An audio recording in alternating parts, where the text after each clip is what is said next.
Shalom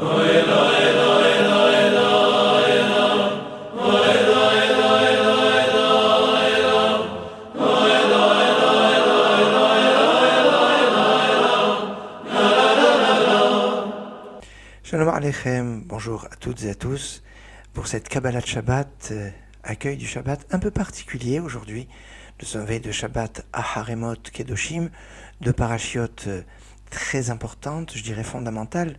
La première qui nous fait une description du culte sacrificiel du jour de Kippour, autrement dit elle nous plonge dans l'atmosphère de Kippour, après avec un certain nombre de lois concernant les sacrifices, concernant les mariages interdits, et puis une deuxième paracha Kedoshim, qui nous parle du fondamental, de l'essentiel, de l'esprit de la Torah. Vous serez saints car je suis saint. C'est une approche générale sur toute la Torah. D'être saint, c'est comme le dit le Ramban Nachmanide, de ne pas être naval birshut à Torah, de ne pas être un vaurien dans le cadre de ce qui n'est pas interdit. Il y a l'esprit de la Torah qui est une notion de kedusha, de sainteté, qui est empreinte de crainte de Dieu, de simcha, de joie, de bonheur de la réalisation des mitzvot. Et tout cela va être exprimé notamment par la vie des tzadikim. J'aimerais aujourd'hui laisser un peu la paracha de côté. Nous en reparlerons cet après-midi de la paracha et un petit peu de thèmes qui sont abordés. Que veut dire le mot kedoshim? Dit vous serez saints. Quel ordre, promesse, bénédiction il y a derrière cette phrase. Mais j'aimerais ce matin nous préparer au Shabbat dans la meilleure condition avec une relation avec les tzadikim. La semaine qui arrive, notamment dimanche soir, sera la Hilula de Rabbi Meir Baal Hanes, sera Pessar Sheni, le deuxième Pessar. À l'époque, il y avait le temps, ceux qui n'avaient pas pu amener l'agneau pascal au premier Pessar pouvaient avoir une session de rattrapage le 14 Iyar, avec une possibilité d'amener l'agneau pascal.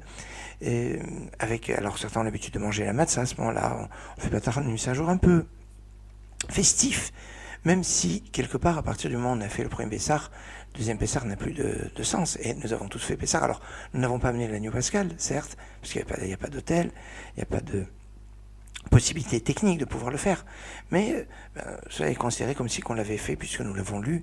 Alors est-ce qu'il y a un sens au Pessar Sheni? La réponse est oui. C'est un peu la fête qui a été initiée par des hommes qui voulaient absolument réaliser les mitzvot. Et il y a ici quelque chose de remarquable qui va être la volonté, une volonté qu'on retrouve notamment chez les tzadikim, Rabbi Meir Baal Hanes. C'est vrai que en fin de semaine, exactement vendredi prochain, commencera jeudi soir, sera Lag BaOmer, le 33e jour du Homer, avec la Hilula de Rabbi Shimon Bar Yochai. On aura l'occasion d'en reparler. Je vous en parle dans la perspective puisque ça sera jeudi soir. Donc c'est un programme très riche et très fort.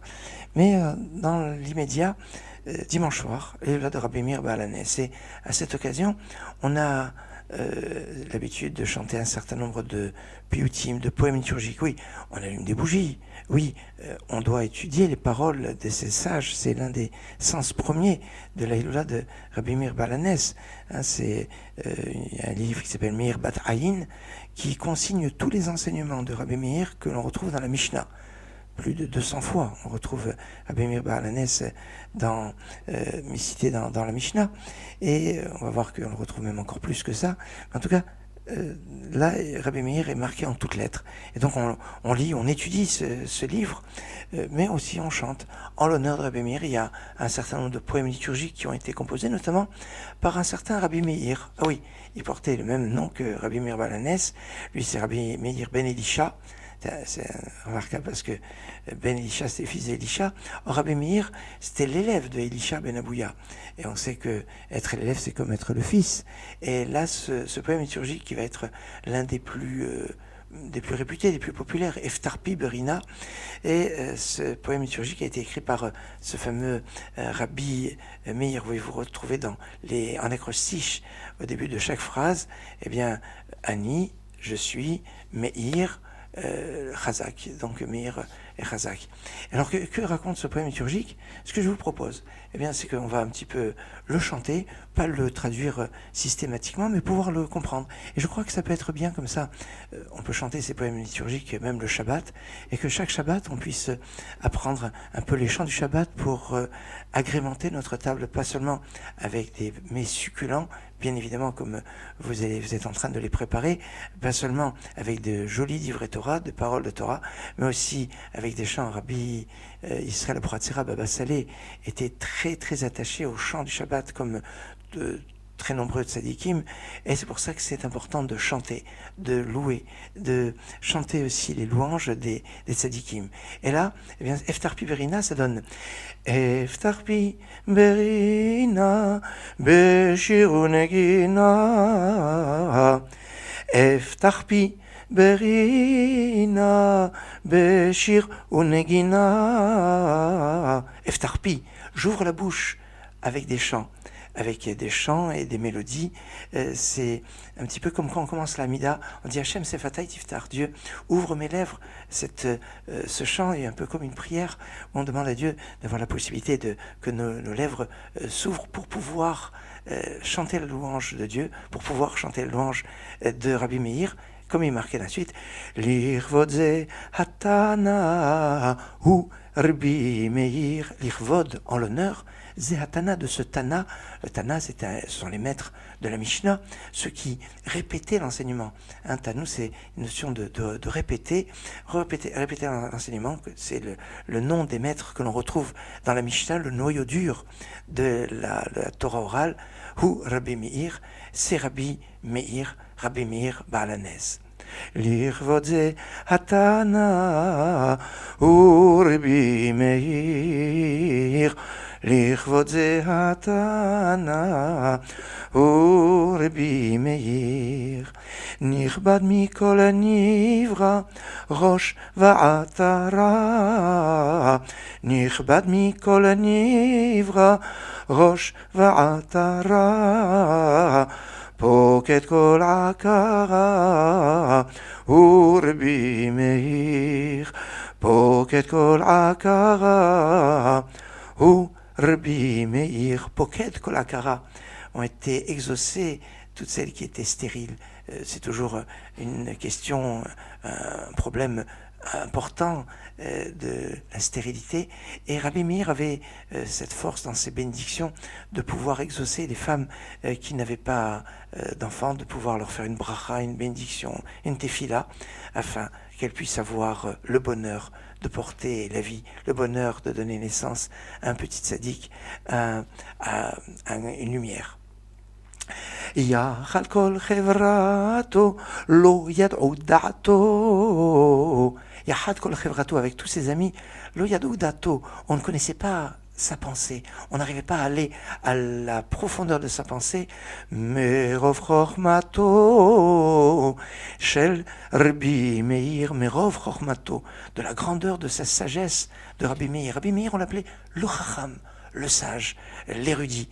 Il avait une érudition tellement forte qu'il avait une possibilité de démontrer que quelque chose était pur alors qu'il était impur, et il pouvait le démontrer de plusieurs façons, et aussi de quelque chose qui était impur, de démontrer qu'il était pur. Ça veut dire quoi? Ça veut dire qu'il avait une force, de quelque chose qui était impur, de démontrer que on peut lui trouver des aspects de pureté, pas pour le permettre, mais comme dans le principe de Dan et Travero le Chavsroud, de juger son prochain avec bienveillance, de savoir peut-être réanalyser les choses, mais attention, il était en mesure aussi de montrer que quelque chose qui peut être pur, on peut lui trouver toutes sortes de problèmes pour démontrer qu'en fait il n'est pas pur. Et c'est en fait cette finesse, cette nuance, cette grandeur, cette profondeur qu'avait Rabbi Meir qui fait que, comme il était en mesure de pouvoir démontrer toute chose et son contraire, on n'a pas fixé la halakha comme lui quand il est cité.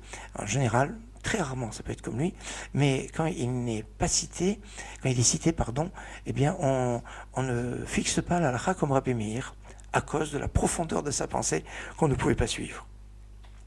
מפואר בחוכמה כעמקי ימה, מפואר בחוכמה כעמקי ימה. מפואר בחוכמה, il est d'un merveilleux dans sa sagesse, comme la profondeur de la mer.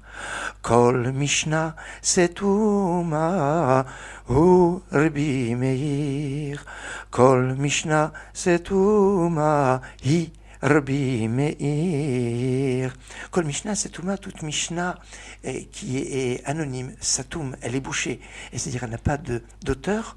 Eh bien, en fait, l'auteur, c'est Rabbi Meir. Parce que Rabbi Meir Baal HaNes, avait commencé à faire une ébauche d'un noyau de Mishnayot, de ses enseignements de la Torah orale. Et son élève, un de ses élèves principaux, Rabbi Yehuda Hanassi, celui qui va être l'auteur de la Mishnah, va reprendre le travail de son maître, Rabbi Meir, et il va des fois recopier purement et simplement ce que Rabbi Meir avait écrit. C'est pour ça que Stam Mishnah, quand Mishnah est sans auteur, eh bien, l'auteur c'est Rabbi Meir. Et c'est très intéressant parce que ce que je vous ai dit avant, c'est qu'on ne fixait pas la halakha comme Rabbi Meir parce qu'on n'arrivait pas à saisir la profondeur de sa pensée, et il était insaisissable dans sa pensée. Eh bien, c'est quand il était cité qu'on ne pouvait pas faire la halakha comme lui. Mais quand il n'est pas cité, quand c'est Stam Mishnah, quand c'est une Mishnah anonyme, dont on sait qu'en fait l'auteur est Rabbi Meir, eh bien la halakha est comme lui. Parce qu'en général, la halakha est comme Stam Mishnah. La halakha suit l'opinion d'une Mishnah qui est écrite d'une façon anonyme. Et en cela, on se rend compte que quand le nom de Rabbi Meir n'est pas apparent, c'est Rabbi Meir qui est derrière, et c'est la halakha là est comme Rabbi Meir. אם הנפש מרה זעם ועברה, אם הנפש מרה זעם ועברה. Si l'âme est amère, on est dans une période de tempête, une période difficile. Ador be'et tzara l'Rabbi Meir. Ador, on va faire un vœu en donnant de l'argent, faisant une promesse de tzedaka dans les moments de difficulté, dans les moments de détresse, Be'et Sarah, en l'honneur de Rabbi Meir.